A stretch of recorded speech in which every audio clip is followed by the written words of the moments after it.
The government has acted to lower the drink driving limits, but only after a concerted campaign from Labour MP Iain Lees-Galloway, who created a private members bill to drop the limit from 0.8 to 0.5. The government's now looking to match that with its own legislation, and with us for his reaction is Iain Lees-Galloway. Thank you for joining us this morning. You must be thrilled that they've made a U-turn here. I'm really pleased that they have. It's the right decision, and they've done it after a lot of effort from parliamentarians and a clear sound from the people that this is what they wanted. It is just a pity, though, that they didn't do it 4 years ago when they first looked at this. Why don't you think it was done 3 or 4 years ago? Because the evidence was similar then, wasn't it? Yeah, I don't think the evidence is any stronger today than it was back then, and that's why we acted 4 years ago. We started putting bills in the ballot to try and get this change to happen because the evidence was available.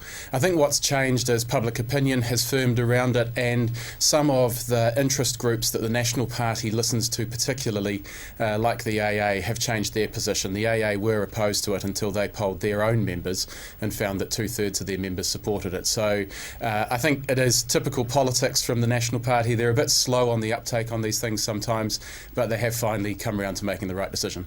What sort of impact do you think lowering this will have? Because we had a wee discussion in the newsroom earlier.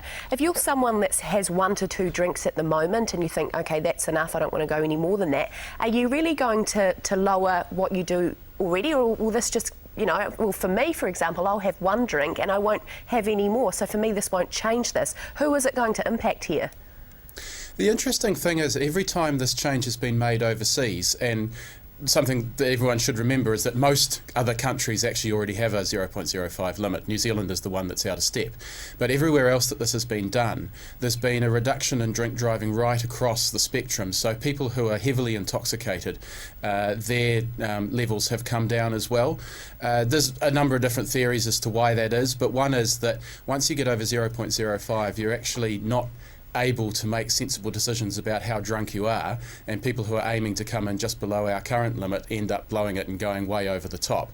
So I think what we will see here is a lowering of the amount that people drink before they get behind the wheel, and it will send a clear signal to people just how much is a sensible amount. And as you say, the interesting thing is that most people instinctively know that 1 or 2 is the sensible amount to drink, and that's what the new limit represents.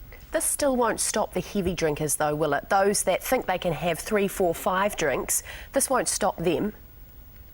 Well, like I said, overseas experience is that the number of heavily intoxicated drivers does come down when you make this change.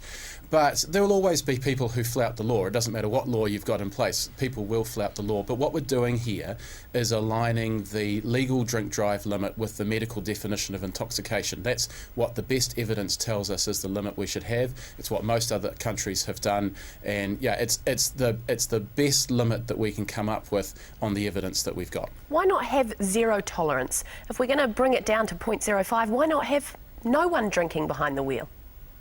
Well, again, the evidence tells us that below 0.05, most people are safe to drive.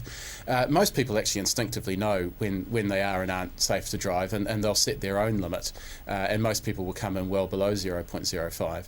But on the one hand, we've got to have a measure which actually does have public support and will get through.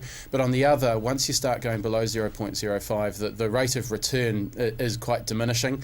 And like I said, the medical definition of intoxication is 0.05. That's the best evidence we have. That's where we should set the limit. OK, Iain Galloway Lees, thank you for joining us this morning.